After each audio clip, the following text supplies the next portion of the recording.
mentioned a plan that you're developing and you're going to be talking to bus drivers. Do you anticipate that maybe you'll have to bring back to the board like a special meeting for more things to try to deal with these problems in the near term? Yeah, I see myself bringing back something to help a different way for us to think about transportation.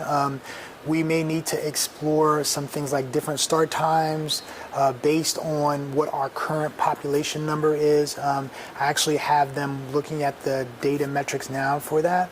I think that with the current number of fleet we have, the average number that comes in, we'll have to look at some of that. But I'll need to talk to the board about that. If we go down that road, I'll talk to the president of the board and board members around, seeing if we can bring that to the table. That will happen sometime in the near future. Yeah. Yes, but we're trying to right now explore all the possibilities. Sure. I think right now we're going to get this fixed. But my ask to the community is some grace on trying to get it fixed. We've been up all day, all night trying to problem solve, and we have only so much personnel. But I think that we're going to have a path where we're getting closer to solving some of these issues.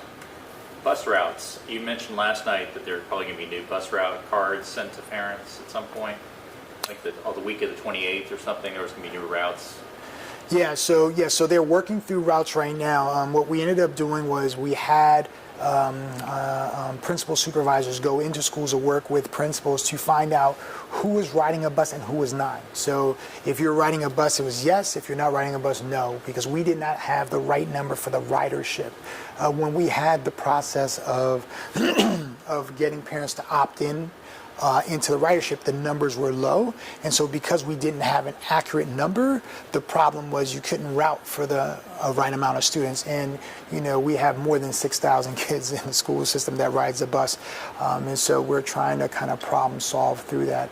But we believe that if we could start being a little more flexible around certain things, that could be helpful. So my goal is if we are able to have a different plan that we'll bring to the board around a different way of looking at transportation, then we can kind of work through a runway with parents and say we're going to make a shift. So that sounds like it's a little bit up in the air when you're going to make those route decisions and when you're going to convey that to parents. But there's going to be a new round of route cards at some point in the near future. Yes, we are. Our goal is to have new cards. We want to move from, instead of the old cards, which if you listen to some families, they said it was not as effective. We like to use stuff that actually has the name of the school on it. And so, when a child's taking a bus, it'll have a placard on the bus that says, this is for McKinley High School, or this is for BRCVPA, or this is for Woodlawn High School.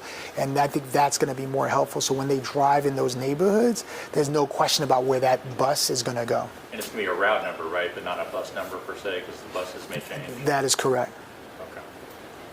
The other part we're thinking too is we wanted to create a system where a parent can go to a board and be able to track and see where kids are going to go. So we're trying to figure out how to simplify the process, but also create time for kids to be able to travel. With our current fleet number, there's no way that we can have everybody doing everything at the same time. Because of the amount of numbers that we have in terms of elementary routes compared to middle and high school, that's where the complexity is. Are you planning new communications regarding extended day? I know the board passed some stuff last night. What's the timeline on letting you know about that? So today I met with all of the high school principals, middle school principals, and elementary principals. And I spoke this morning with elementary principals. We have some thoughts about what we want to do, but I always like to work with folks who are closer to the problem than myself. So we're going to have a meeting actually on Monday with all the elementary school principals around how they want to go about it. What I did say to them is, if you decide that you want to start, as we kind of work through the plan, go ahead and allow those teachers to go ahead and collect their names, and then we will, retroactively pay them their stipends.